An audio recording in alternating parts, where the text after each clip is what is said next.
Avery King had never thought she'd find herself negotiating a long-term land lease with a regional forestry office, let alone in a part of the Sierra Nevada known more for survivalist compounds than scientific inquiry.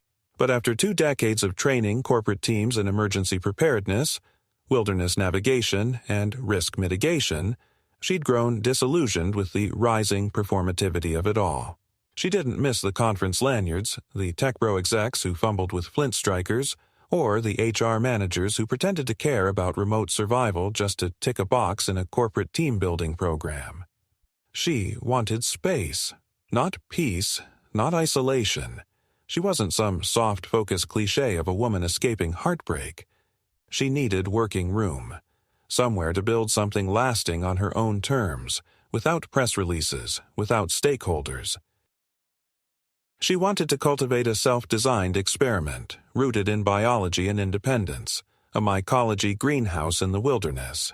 A long-time fascination with fungi and its regenerative ecosystems had grown into something bordering on obsession in recent years, and with enough savings banked, she leased a rough 12-acre property accessible by a single dirt service road that wound off a forgotten logging trail into pine and oak foothills.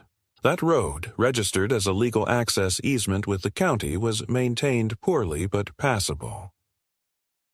Avery had cleared brush from the first 2 miles herself in the spring, rented gravel to reinforce soft areas, and eventually got a local contractor to drop a steel container for tools and lockable storage. Her temporary cabin was small but well insulated.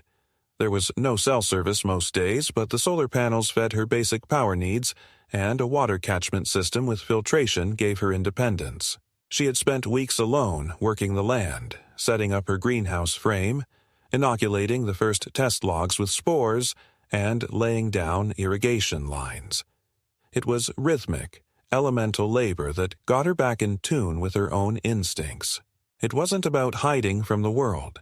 It was about reshaping her presence within it. She kept a field log, wrote detailed notes, built out spreadsheets, tracked temperature variance between different zones, water retention in controlled shade. It was the most intellectually and physically satisfying work she'd done in a decade.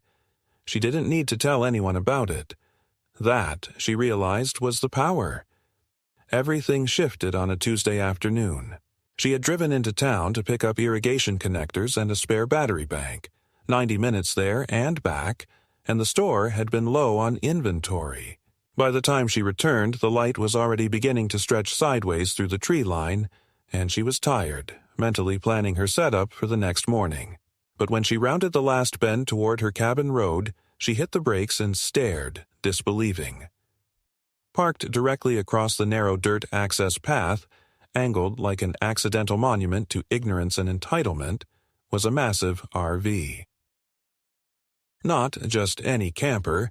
This one was the kind with built-in solar, a side awning already extended, and 2 plastic Adirondack chairs placed squarely in the middle of the road like a private patio. On the fold-out table sat an open book, a wine glass, and a Bluetooth speaker still playing soft jazz. A long orange extension cord snaked from the RV into the trees, where Avery noticed a small gas-powered generator purring in the brush. It was as if someone had confused her road with a KOA site. She honked, then got out and approached, calling out. No answer. The cabin door was cracked open, and the smell of patchouli drifted faintly from within. There was a laminated placard taped to the back window that read, "Mindful Camping Area. In use. Please do not disturb." Avery didn't disturb. She took photos. She documented the scene from multiple angles, noted the plate, then hiked the half-mile back down the road to where her vehicle was stuck. With no cell signal, she'd need to drive 20 minutes back toward the main road to send emails and call the regional forest office. Frustrated but collected, she did exactly that.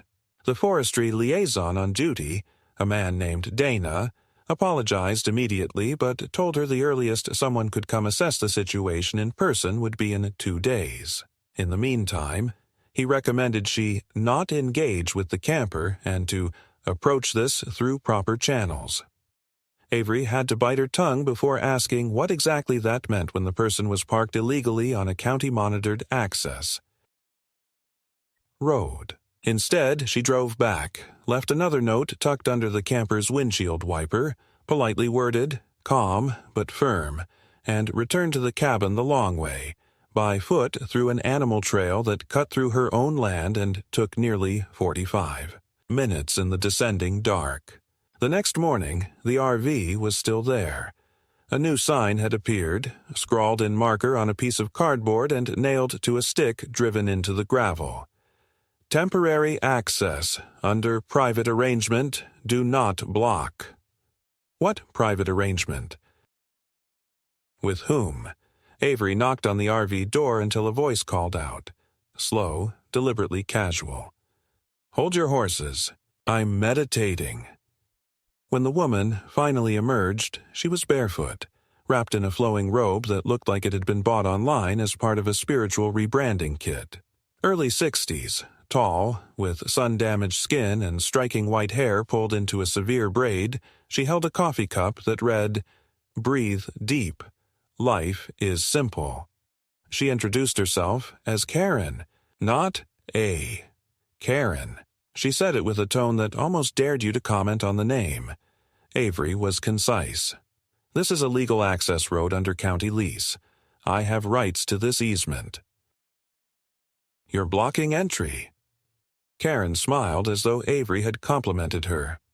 Oh, I know, but I've been here a week already. It's sacred space. Did a drum retreat last month just down the trail. Anyway, I filed a temporary use notice. You can check with the county. You filed it for land you don't own? I filed it, Karen said, sipping. The details aren't your concern. Everything's being processed. Avery knew from experience what that meant. Delay, confusion, procedural ambiguity. Someone camping where they shouldn't, abusing the slowness of administrative systems, and waiting for either a loophole or exhaustion to win out. She returned to her cabin, rerouted her work through the back trail, and spent the next 48 hours filing digital reports, submitting photos, and contacting her legal counsel. She wasn't new to this game. She had dealt with legal gray zones, property disputes, even asset seizures in international security cases. But she'd never imagined a barefoot pseudo-hippie squatter would become the most immovable threat to her project. What infuriated her wasn't even the obstruction itself. It was the way Karen smiled through it, as though Avery's time, labor, and legal rights were just suggestions to be politely dismissed. And every hour the RV remained, her work suffered. She couldn't get delivery trucks down the road. The gravel base she'd laid was starting to erode. Her greenhouse frame sat half-finished while she rerouted everything manually through wooded terrain, risking injury, wildlife contact, and exhaustion. Karen, meanwhile, played music in the afternoon, dried laundry on a rope between two saplings, and began stacking what appeared to be decorative rocks in the shape of spirals at the road's edge. By the end of the first week, Avery was losing patience, not just with the camper, but with the system that seemed wholly unprepared to enforce basic regulations. Her lawyer explained that technically, if Karen had filed any sort of temporary event permit, even with incorrect coordinates, it might take weeks to process and formally reject it. In the meantime, Avery was to document everything, avoid confrontation, and wait for the system to move. The problem was, the system didn't live out here. Avery did. And now she was blocked, burdened, and increasingly aware that no amount of calm documentation was going to restore her access in time. She stood on the rise above the road late one afternoon, watching as Karen lit a bundle of sage and began waving it in wide, dramatic arcs around the camper's perimeter. Avery's jaw tightened. She looked down at the slope beside her, rough, uneven, but descendable. The thought wasn't formed, not yet, but it was there, buried in her spine like heat. If the road was blocked, she might just have to build her own, and if she built it, she wouldn't tiptoe around it. She'd take it at full speed, because there were two kinds of people in the world, those who waited for rules to be followed and those who jumped. Avery didn't act impulsively. That was one thing no one could accuse her of. Every decision she'd made since signing the land lease had been calculated, logged, reviewed, and then implemented with precision. But as the days passed and the RV remained unmoved, her thoughts grew heavier, more tactical. What had begun as a minor inconvenience had rapidly metastasized into a daily, grinding obstacle that disrupted her workflow and compromised safety. Hauling heavy water containers through the back slope wasn't just inefficient, it was dangerous. And her patience, while long practiced, was not infinite. Karen was not just squatting. She was escalating. 3 days after their awkward first encounter, Avery returned from a supply run and found that the woman had laid out a rope boundary using colorful paracord across the entrance to the road, as if designating the blocked stretch as part of some campsite. A handwritten wooden sign now dangled from a tree branch above the RV, reading, "Earth Circle Healing Retreat. No entry without consent." Avery stared at it for a long time, not because she didn't understand it, but because of how deliberate the phrasing was. Without consent implied authority. It implied that the woman who had parked illegally on someone else's access road now considered herself the gatekeeper. The audacity had evolved into narrative. Karen wasn't just occupying the space. She was rewriting it. Avery submitted her second report to the county, including updated photos and a written addendum from a nearby property owner who had also noted Karen's presence. The neighbor, an older man named Dwight, who used his plot only on weekends for hunting and fishing, had stopped by to check on his own shed, and discovered Karen meditating in the middle of the access road with what appeared to be a Bluetooth speaker, playing ambient flute music. He'd tried to get past in his truck, but she refused to move, citing boundary harmonics. When he told Avery this, she thanked him, but she also noted the subtle warning in his tone. He wasn't going to push. "You seem like you know how to handle yourself," he'd said with a tight smile, "but I'm not getting involved in some domestic dirt war." That was the thing. No one wanted to get involved. Not the forestry office, whose lead agent kept citing jurisdiction overlaps. Not the sheriff's deputy she managed to flag down in town, who sympathized but explained that unless there was provable threat or damage, it would have to be handled through civil code enforcement. Even her lawyer, sharp as he was, advised her to focus on documentation, avoid escalation, and play the long game. But Avery wasn't playing games. She was running a time-sensitive experiment that now teetered on the edge of collapse because a stranger in a luxury camper had decided the law was malleable. And then the real shift came. Karen brought in other people. At first, it was one man, mid-30s, tall, with a semi-military bearing and a camo hat. He arrived in a dusty SUV and spent the first afternoon helping Karen set up a large folding table and several collapsible benches near the RV. The next day, there were 3 more, 2 women and another man, all dressed like they were headed to a music festival that didn't believe in infrastructure. Avery observed from the slope above her property, using a pair of long-range binoculars she kept for wildlife spotting. The group was laughing, placing hand-painted signs that said things like Inner Peace Zone and Off-Grid Immersion Weekend. One of them had a drone, which they launched from the hood of the SUV, letting it hover above the forest line for several minutes at a time before landing it again. Avery felt her stomach tighten. Drones in restricted airspace were a legal issue. Open flames, she could see 2 portable fire pits now, were a violation of the burn regulations. The noise, the traffic, the intrusion. They had turned her access road into a staging ground. It wasn't even personal anymore. It was tactical. Karen had pivoted into the logic of disruption. If you can't block a person legally, drown them in noise and chaos until they give up. By this point, Avery had moved all critical materials to the cabin via the slope trail, but it had taken its toll. Her back ached from overcompensation. She had minor scrapes on both hands. The greenhouse assembly had been paused for days. The mushroom logs were overexposed in open air, and without a completed structure, she risked losing the entire initial test cycle. Every hour she spent documenting Karen was an hour not spent building.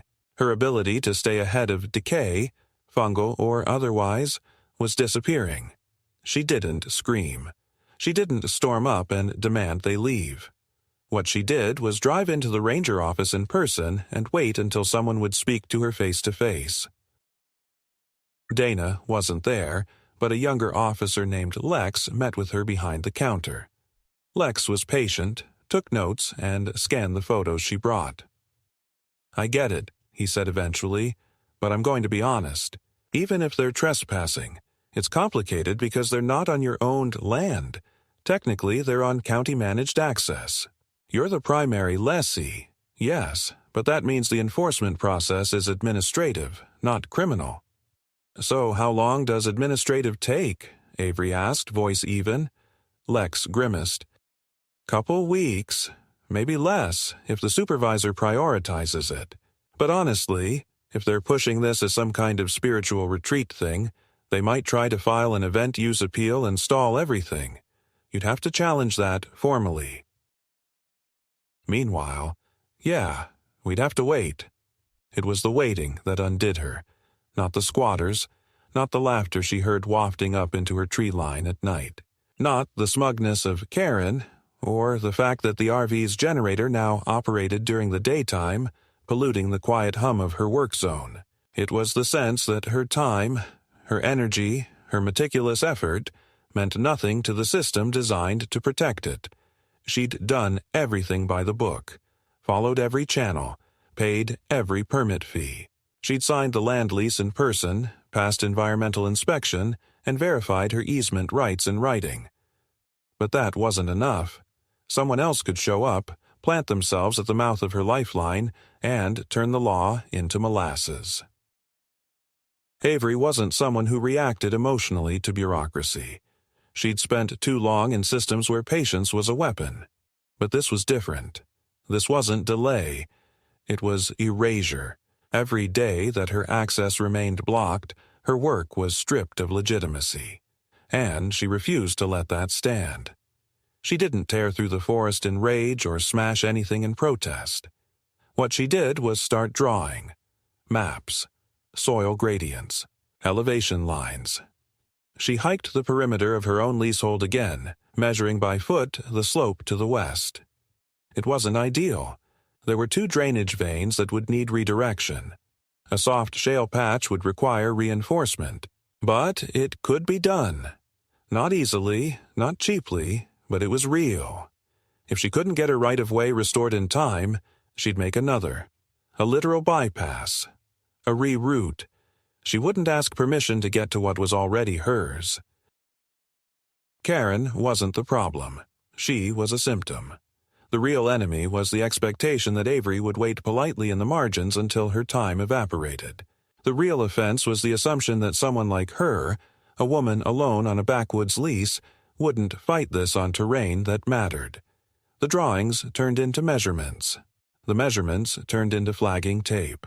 A week later, a friend of hers from her former consultancy, an excavation expert now working freelance, agreed to rent her a mini dozer and auger combo.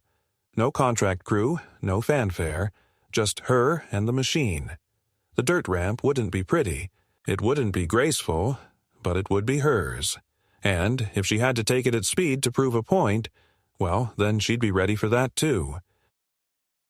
By the time the rented mini dozer arrived, delivered by flatbed and left on the shoulder near the trailhead, Avery had already surveyed the alternate route 4 separate times, each with increasing granularity.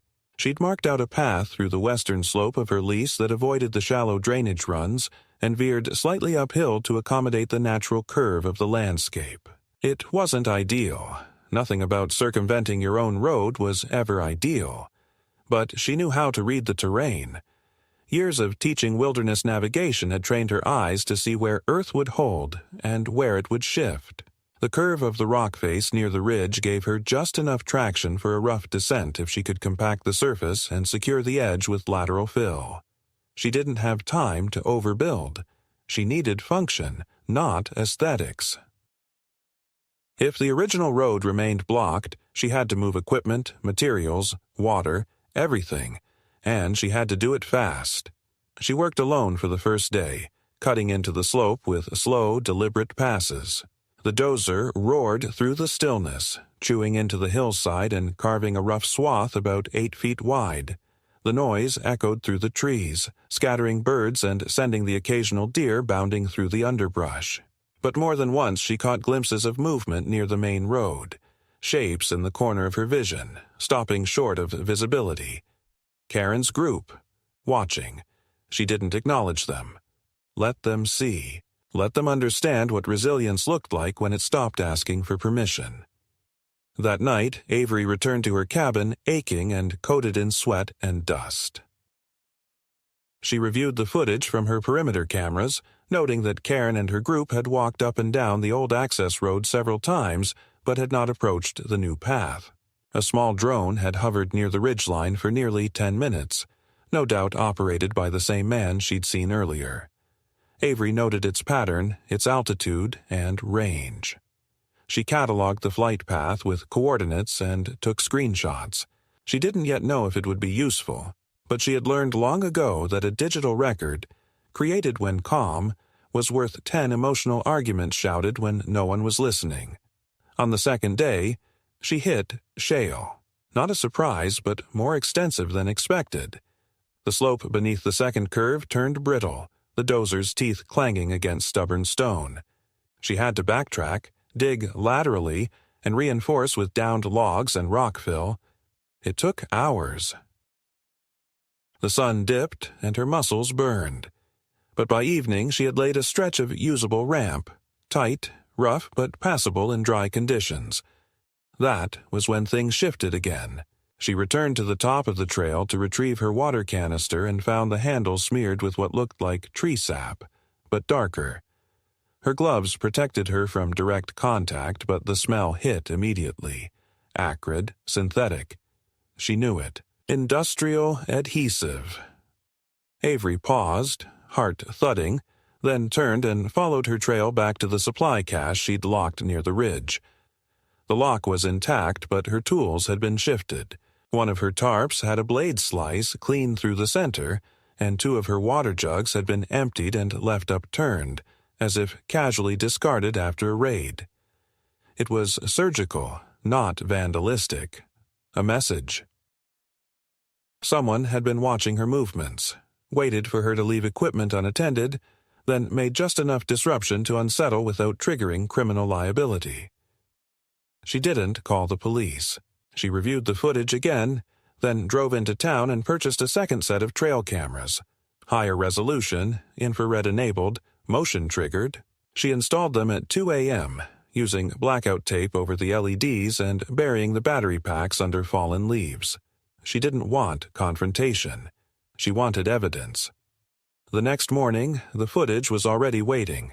At 3:17 a.m., 2 individuals had hiked up the slope using headlamps dimmed to red. One held a tool bag. They moved directly to the water station, paused, then split. One toward the tool cache, the other remaining at the ramp path. They stayed no longer than 5 minutes. No faces, no license plates. But the gestures were familiar, the posture, the height. One of them was the camo hat man. The other, she suspected, was Karen herself. The footage wouldn't hold in court, not without ID, but it was enough to bring to her lawyer, enough to notify the ranger station, and this time demand a security incident report be opened. By the afternoon, Avery received a call. Not from the ranger office, but from a liaison at the county land use board, a woman named Natalie. Natalie spoke in careful tones, choosing her words like she expected litigation. "We've received a parallel claim regarding activity on your leasehold. Someone has submitted concerns regarding unapproved grading, possible erosion risk, and noise pollution. I'd like to clarify. Have you filed a temporary construction notice for the ramp work?" Avery nearly laughed. "So, let me get this straight. They're blocking the registered road. and when I build around it, they file an environmental complaint? Natalie sighed, clearly tired. Ma'am, I'm just trying to balance the situation. We have procedures for off-road construction. I'm not saying you're in violation. I just need to confirm filings. If you can email the documents you do have, we can attach them to your file. Avery didn't argue. She sent every permit copy she had. She sent the lease, the easement clause, the diagrams. She even included a time-stamped photo showing the original blockage. An hour later, Natalie wrote back, "Received. Thank you. I'll prioritize a preliminary review." But by then, she knew what was happening. Karen was escalating bureaucratically. She was playing the long game. Where Avery sought physical solutions, Karen moved through administrative mud, using ambiguity as a shield. And it was working. Every delay added weight. Every email became another branch in a growing web designed to entangle. But what Karen hadn't anticipated was that Avery could play 2 games at once. She spent the next 2 days finishing the ramp. She reinforced the shale curve with cut timbers, driven deep and anchored with rebar. She added a crushed gravel base over the slope and compacted it with a rented vibrating plate. The result wasn't beautiful, but it was stable. She ran a test run with her ATV, first slow, then medium speed. The incline held. The edges didn't crumble.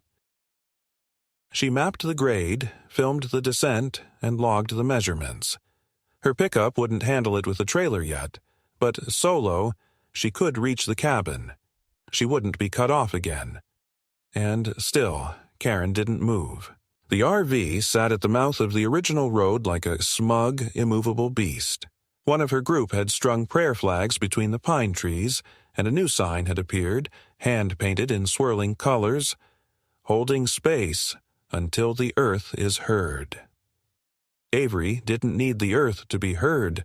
She needed fuel, supplies, access. She needed law to act. Instead, she got another visit. A white sedan pulled up mid-morning and parked awkwardly at the road split. A woman in a business skirt stepped out, holding a clipboard and wearing low-heeled shoes wildly unsuited for the terrain. She introduced herself as Monica from Land Stewardship Services, a private contractor affiliated with the Regional Council.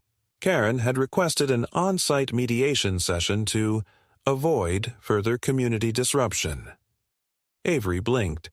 "You're telling me the person illegally blocking access has requested mediation?" "Yes," Monica said, as though this were standard. "And per new county guidelines, we're encouraged to support voluntary dialogue before proceeding to formal enforcement." So, Avery sat across from Karen at a folding table set on neutral ground, flanked by Monica and a neutral party from the council. Karen wore the same robe, the same beatific expression. She spoke of trauma, of sacred spaces, of intuition and collective healing. She claimed that the road's energy was misaligned, and that her presence was rebalancing what had been violated. Avery didn't argue. She presented her lease.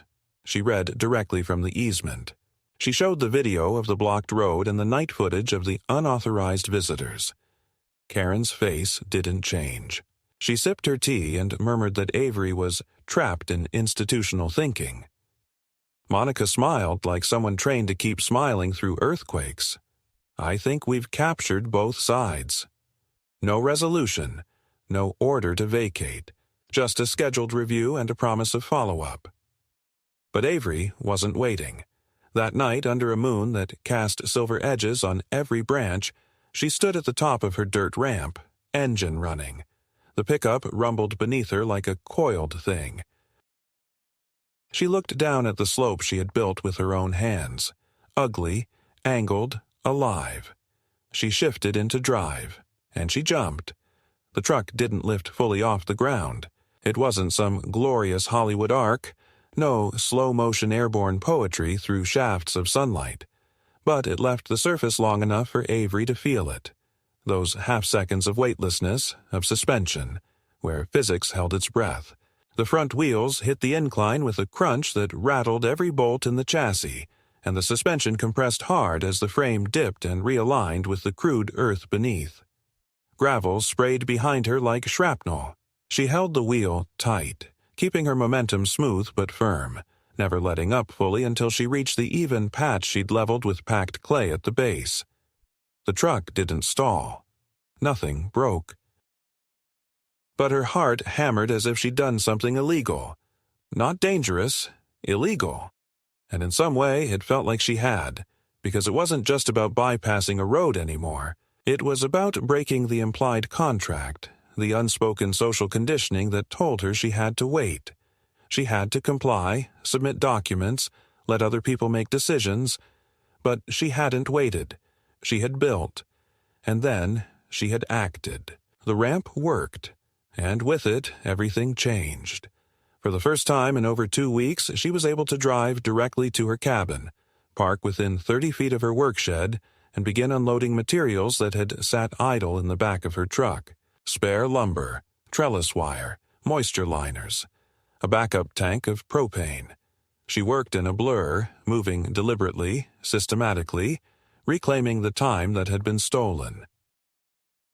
The logs were still viable, although signs of mold had begun to appear on the exposed ends where they'd sat too long. She sterilized what she could, adjusted pH levels on the substrate, and marked several inoculation sites as delayed. Not ideal, but not catastrophic. She wasn't behind, yet. The psychological shift was even more immediate. Where she had previously measured every movement against the frustration of blocked access, now she moved with clarity. The ramp wasn't just a workaround. It was her new route. And though it would require maintenance, reinforcement, and possibly permits if the county ever decided to care, for now, it was hers. No more detours. No more negotiating with the absurd. Karen and her ridiculous circle of drum-banging observers could chant about sacred ground all they wanted. Avery was back on track. She took detailed notes that night, not just about the soil pH or temperature trends, but about her own thoughts. There was something stabilizing in naming what she'd done. I constructed an alternative access route without official clearance because official clearance had been effectively denied by administrative paralysis. I jumped my own ramp because waiting any longer would have killed the project. I am responsible. I am accountable. But I am not sorry. The next morning, she woke to find a note nailed to a tree at the top of the ramp. It was written in purple marker on a torn piece of cardboard. Warning: private citizen construction. Trespassing. Beyond this point will trigger legal consequences. We have documented everything. The "we" was underlined 3 times. Avery didn't touch it. She took a photo and sent it to her lawyer with the subject line: New threat. There was nothing legally binding about a cardboard warning stapled to a pine, but the tone was shifting. Karen was losing her leverage and knew it. Now the only option left was to reframe Avery as the aggressor, the violator, the rogue. That same afternoon, a ranger finally arrived. Officer Kellerman, mid-50s, quiet voice, mirrored sunglasses. He hiked up from the ranger station parking area on foot and found Avery near the greenhouse frame, knee-deep in irrigation tubing and elbow grease. He introduced himself politely and asked if they could talk. She didn't stop working, just gestured for him to follow as she uncoiled another segment of line. "I've been sent to document both your construction and the ongoing access dispute," he said. "There's been formal complaints from both sides now." "Good," she said. "Then maybe someone will finally read the lease." He smiled faintly, neither agreeing nor disagreeing. "We've reviewed the lease, and your claim to the original access road is clear. But Ms. King, I need to ask, have you recorded any direct confrontation since the ramp went up?" She paused. What kind of confrontation? Anything that could be interpreted as harassment, intimidation, damage to property. There are accusations that your ramp crosses ecologically sensitive drainage. Also, claims of verbal aggression from you toward one of the individuals camping on the road." Avery laughed, a dry, incredulous exhale. "Do you believe any of that?" "I'm not here to believe or disbelieve," he said. "I'm here to observe and file a neutral report." He spent the next 2 hours walking the slope with her, photographing the ramp, taking notes about construction materials and water runoff. He was professional, methodical, and he didn't once criticize the engineering of the ramp. In fact, at one point he remarked that it was damn solid for a solo build. Only when they returned to the work site did he shift tone. "I need to advise you that Karen Hopkins has requested a temporary protective order against you, citing fear of escalation. That doesn't mean it's been granted. It's a request. But if it is, it would legally prohibit you from approaching within 100 feet of her vehicle, including the original road." Avery stared at him. "She's parked illegally across my access and she wants a restraining order to keep me from being near the access?" "She's claiming the ramp is an act of intimidation. The ramp is a detour. Intimidation is locking down a public right-of-way and pretending you own it." Kellerman didn't disagree, but he didn't nod either. He just took down the words, folded up his notepad, and left with a tired thank you. The kind of thank you you give to a person who's in the right but won't win fast. The next 3 days passed in a strange, buzzing rhythm. Avery avoided the original road completely. She reinforced her new access daily. She continued her greenhouse setup, layering the shade cloth, rechecking spore temps, running manual misting to keep the substrate hydrated. Her body hurt constantly, but it was the good kind of hurt, earned, not inflicted. The kind of pain that spoke of movement, not stagnation. But on the 4th day, she arrived at the ramp and found something that broke her rhythm.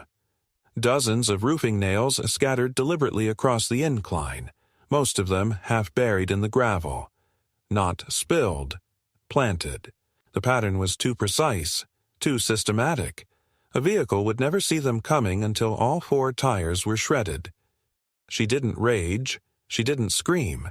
She set her gear down, took photos, and then spent the next hour combing through every inch of the incline, clearing nails, resetting the surface. Then she drove to town. Not to the ranger station, not to the county office, but to the sheriff's department. And she filed a criminal mischief complaint. Filing the criminal complaint wasn't some grand dramatic gesture. It was survival. Avery knew the difference. She walked into the sheriff's office in jeans, still dusted from her work site, boots stained with soil and pine resin, a USB drive in her hand with time-stamped photos, GPS coordinates, and labeled documentation. She wasn't hysterical. She wasn't desperate. She was procedural. She waited 40 minutes, filled out the intake form, and when a deputy finally brought her back to a cramped interview room with flickering fluorescent lights, she laid out the sequence like a strategist, not a victim. Vehicle obstruction. Unauthorized occupation of an access road. Documented sabotage in the form of strategically planted roofing nails along an alternate path constructed in response to bureaucratic inaction. She didn't embellish. She didn't speculate. She didn't mention the midnight visits or the philosophical babble Karen spewed at her under the guise of spiritual consciousness. She focused on what could be measured, proven, and filed. Deputy Sawyer, a man in his 40s with crow's feet and the weariness of someone who's heard every variety of crazy twice, nodded throughout, occasionally asking for clarifications. When she handed him the USB and noted that the footage included a time-stamped drive-over showing tire damage, he paused longer than usual, then muttered, "You came prepared." She didn't reply. She hadn't come to argue. She'd come to convert silence into record. They told her she'd receive follow-up within 72 hours, maybe less.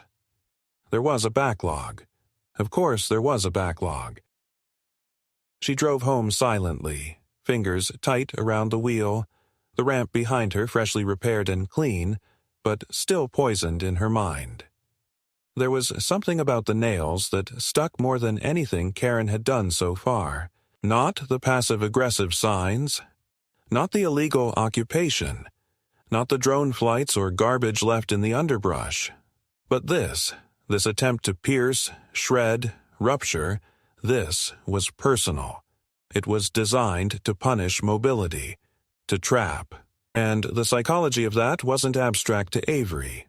It was primitive, territorial, carnivorous. 2 nights later, she caught the camo hat man in full frame. The upgraded trail cam she'd installed along the ramp, elevated, angled, and obscured, captured him descending the ridge under moonlight, a canvas bag slung over one shoulder, flashlight dimmed to red. He stopped at the gravel line, knelt, and removed what appeared to be another handful of nails or sharp objects. He didn't scatter them. Instead, he placed them in a line, deliberate, straight, as though drawing a boundary. When he finished, he looked directly into the darkness and muttered something, too low for the microphone. Then he walked back up the hill. The footage was gold. She sent it to the sheriff's office before sunrise, marked URGENT. They responded 10 hours later asking if she could provide the original file for verification. She did, and this time she CC'd her attorney. The tone changed after that. A formal investigation was opened, and a patrol car was dispatched to make a contact with the RV group. Karen, of course, wasn't present when they arrived. Neither was Camo Hat. 2 of the other group members claimed they didn't know where the others had gone and insisted the road was part of a community healing space. The deputy reported that the group was uncooperative, evasive, and increasingly confrontational. No arrests were made, but an official warning was issued, and the site was flagged for illegal camping, fire hazard violations, and trespass review. Paperwork. Just more paper, but this time the kind that meant a county enforcement team would be assigned to the case within 7 days. A crack had formed in the impasse. A schedule. An end. Avery didn't celebrate. She reinforced. She took time off her main project and focused entirely on securing her perimeter. She placed concrete blocks along the lower edge of the ramp to prevent easy access by foot from the adjacent ridge. She added a secondary line of buried nail mesh, not to harm but to trigger movement on her underground sensor grid. She installed a dash cam in her truck and left it running whenever parked. Her cabin exterior lights were switched to motion-activated flood mode. She stopped wearing earbuds when working. No distractions, no vulnerabilities. But escalation doesn't wait for permission. That Friday, a drone hovered at window level for 5 full minutes. Avery was inside, midway through entering water retention data into her spreadsheet, when she heard the mechanical whine and looked up to see it. Black, newer model, stable, quiet. It didn't flinch when she stood, didn't retreat when she raised her phone. She walked out onto the porch slowly, holding her own camcorder, and began filming it in return. The drone rose, drifted back over the tree line, and disappeared. 2 hours later, she found an envelope duct-taped to her gate. Inside was a folded letter, printed on cream stationery in a faux cursive font. Dear Avery, we respectfully request that you discontinue your campaign of hostility and reconsider your role in the energetic balance of this shared land. Your structures, your aggressive surveillance, and your refusal to engage in dialogue reflect a profound disconnection from source. This is not your mountain. We are simply listening to its pain. She read it 3 times. Then she burned it in a metal pail and poured vinegar over the ashes. The enforcement team arrived the next Monday. 2 officials in county jackets, accompanied by a ranger and a sheriff's deputy. They assessed the RV encampment, photographed every illegal structure, measured the encroachment on the access road, and served an official order to vacate within 72 hours. Karen was there this time. She stood in her robe, arms crossed, flanked by 2 of her followers, and read the document like it was a work of fiction. Then she laughed and said they'd appeal. The ranger told her she was welcome to file objections in writing, but until then, any further obstruction would be met with forced removal. Avery didn't smile. She didn't speak. She stood 50 yards away and watched. That night, her truck's tires were slashed, every single one. She found them before sunrise when preparing for a supply run. She didn't scream. She didn't even swear. She just stood there, staring, feeling the weight of her hands at her sides. This wasn't petty anymore. It was tactical. They were trying to strand her, box her in, force dependence. She knew the psychology, turn an independent actor into a desperate one, and they start making mistakes. She didn't give them that. She hiked the ridge, found a signal, and called a tow service to haul the truck out. She called the sheriff's office and filed another criminal report. She called her attorney and confirmed she now had a provable pattern of malicious interference, including property damage and direct endangerment. By dusk, a patrol vehicle was parked halfway up her access road, engine running. A deputy sat inside, sipping coffee, keeping watch. Not forever, just long enough to send a signal. Karen's RV moved the next morning. No fanfare, no goodbye. It simply wasn't there anymore. The folding chairs were gone, the flags removed, the prayer stones cleared. All that remained was the imprint in the dirt, the oil stains, and the echo of noise that had polluted the stillness for nearly a month. Avery didn't relax. Not immediately. She walked the site like a combat zone, scanning for wires, glass, bait. She spent 2 days in full cleanup mode, pulling broken zip ties from trees, removing wire mesh, disposing of biodegradable trash bags filled with God knows what. She logged every item, documented every step. It was only on the third night, sitting alone under the porch canopy watching the stars blink into focus above the treetops, that she allowed herself to feel it. Not relief, not victory, but clarity. The pressure had lifted. The air was clean.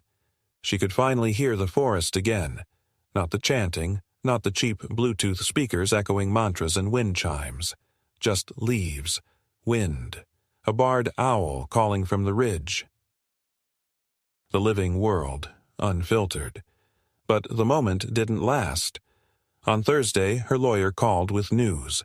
Karen had filed suit in small claims court alleging that Avery had endangered her safety, damaged shared land, and violated a spiritual protection clause under a California environmental code Avery had never even heard of.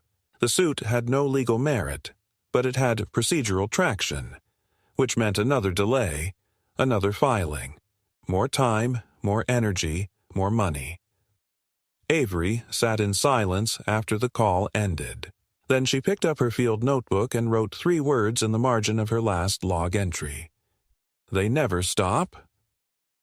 Avery didn't treat the lawsuit as a joke, even though that's what it was. The document, filed by Karen Hopkins in a county small claims court, read like a parody.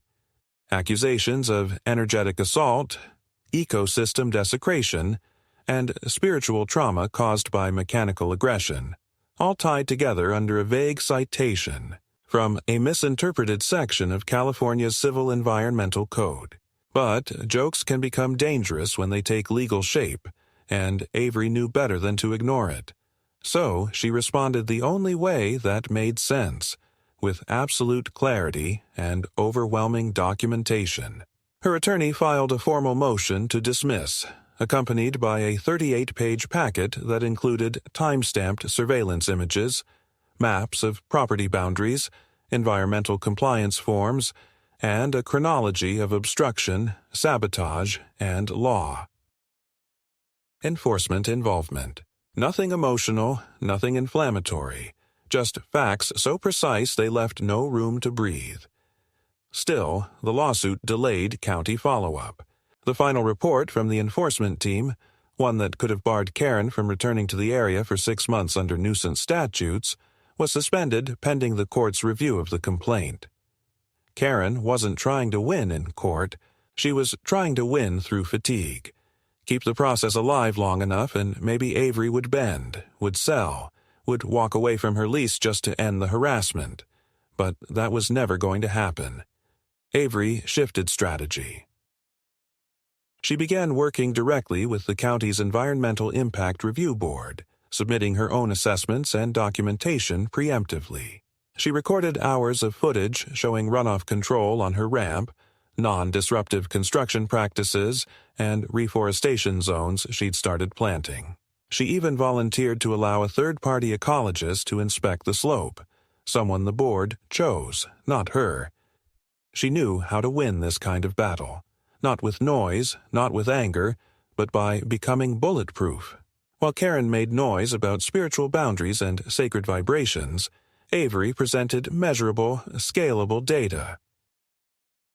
Karen might fool neighbors or manipulate sympathetic officials with New Age language, but she couldn't distort slope stability metrics or fake GPS-verified damage reports. The closer the legal system looked, the more it would see the truth. Still, something shifted in Avery after the lawsuit. Not just caution, not just deeper resolve, but something colder. She no longer felt reactive. She no longer felt the need to justify herself. If the system moved too slow to protect her, then she would make herself the kind of target too painful to attack. Every inch of her property was now monitored, every interaction recorded. She logged not only her work, but her moods, her location at every hour, the temperature, the wind speed. She created a forensic record of her life so detailed it could withstand any audit, any accusation. And then the break came. Not from law enforcement, but from one of Karen's own people. The camo hat man, his name was Gavin Nels, was arrested in a neighboring county for trespassing and illegal dumping. His vehicle was impounded, and during the inventory process, they found a burner phone containing footage of the ramp sabotage. The video was dated and time-stamped, and while it wasn't clear if Gavin had shared the footage or recorded it for his own use, it was enough. The sheriff's department reopened their investigation into Avery's complaint, and this time they connected the dots. Gavin had been on her property. He had committed vandalism. And now they had proof. The arrest triggered a chain reaction. Avery's attorney immediately filed a motion for expedited dismissal of Karen's lawsuit based on new evidence. The county finally cleared the enforcement report, and within a week, Karen was served with a no-trespass order barring her from the area for a minimum of 6 months. Failure to comply would result in criminal charges, but it wasn't over. Because even when the system moves in your favor, it doesn't erase what came before. Avery found herself checking windows at night, sleeping with a flashlight beside her bed, locking every cabinet, not because she believed Karen would return immediately, but because she'd learned how easily stability could dissolve. She had seen how slow justice was, how fragile her project had become under the weight of intrusion. Even in victory, she remained coiled, aware that one false accusation, one bureaucratic error, one corrupt appeal could reset everything. So she didn't celebrate, not even when her lawyer called to confirm the lawsuit had been thrown out in full. Not even when she received a quiet, unsigned email from the county board stating that her access ramp, though unpermitted, would not be subject to penalties due to its mitigated environmental impact and necessity arising from unlawful obstruction. Instead, she went back to work. She didn't restore the old road. She left it exactly as it was. The crushed grass, the ruts, the hollow where Karen's RV had pressed into the soil. A scar, a reminder. Instead, she fortified the ramp, not just for function, but for permanence. She brought in compacted fill, ran a proper drainage pipe, laid heavy gravel, and capped the incline with pressure-treated timber-retaining walls. Then she planted wild rye along the slope to control erosion and reseed the surface. When she was finished, the bypass no longer looked like an improvisation. It looked like infrastructure. Intentional. Unmovable. Neighbors noticed. One of them, Dwight, the older man who'd once warned her he didn't want to get involved, stopped by one morning, hat in hand, and told her he'd followed the story through local gossip. He apologized, not for what he'd said, but for not helping sooner. Avery told him she didn't need help. He nodded, then offered to bring over gravel the next time he made a run. No words about Karen. No talk about the lawsuit. Just a nod of recognition. That meant more to her than any verdict. By the end of that month, the greenhouse was operational. The spores had begun to produce fruiting bodies in the lower rows, and her data logs showed consistent growth curves. The canopy shading worked, the misting system functioned without leaks, and the power system, bolstered by a new battery bank, remained stable even through overcast days. It wasn't just functional. It was thriving. And one night, as she stood by the ridge, watching the wind ripple through the pine branches, she heard a car engine pause at the bottom of the access split. Just idling. Then, slowly turning around and leaving. No headlights pointed up. No attempt to climb. Just a shadow and the sound of tires crunching over loose stone. She didn't go down to check. She didn't take the rifle from the cabin or call the ranger station. She simply listened until the sound faded. Then she turned and walked back inside. The mountain was quiet again, but Avery was never going to be. Not anymore. Autumn came without announcement, sweeping over the mountains like a second skin, painting the edges of the trees in rust and flame. The air turned colder, thinner, and the mornings took on a kind of clarity that made every sound feel sharper. Avery had settled into a rhythm that felt less like recovery and more like recalibration. She still moved with caution, still checked the cameras every morning, still made sure her documents were updated and her files encrypted. But something in her posture had changed. Her center of gravity had shifted. She no longer operated from defense.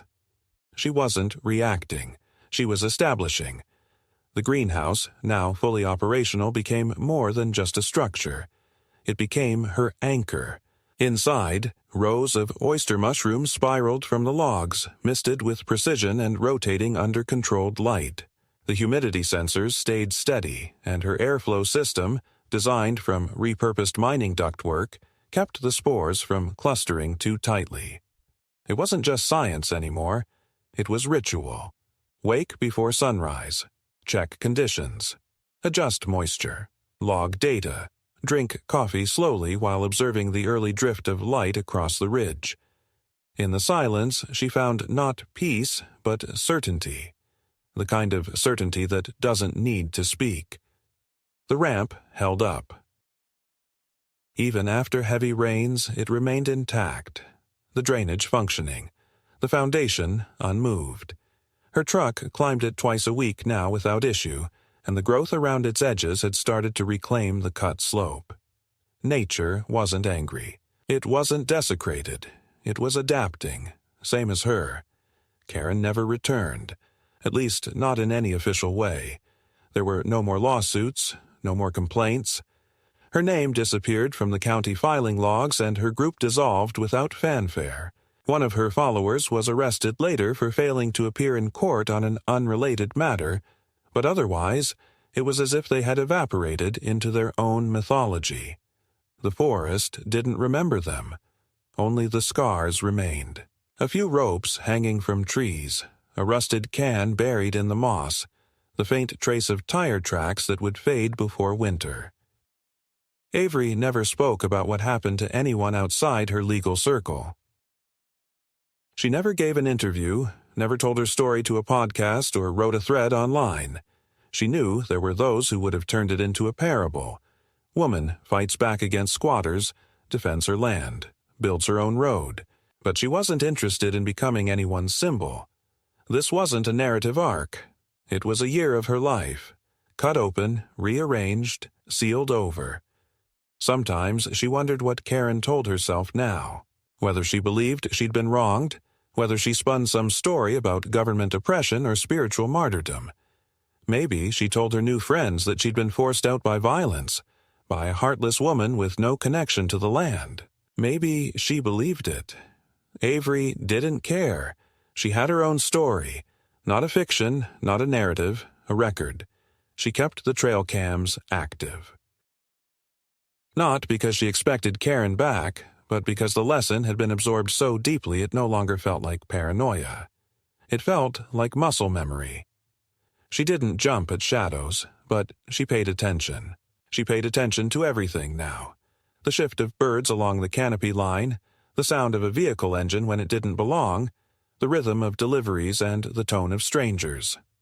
The land taught her vigilance, and she respected that. When the county finally sent a letter stating her case was formally closed and all compliance documentation was approved, she didn't frame it. She filed it. And then she walked the boundary of her lease one last time that season, tracing the markers, rechecking the posts, not because she feared they'd moved, but because walking the line was part of what it meant to hold the land, not to own it. To hold it, to remain. That night, she wrote a final note in her project journal, not about mushrooms or data points, but about time. She wrote about how much of it had been stolen from her, yes, but also about what she'd taken back,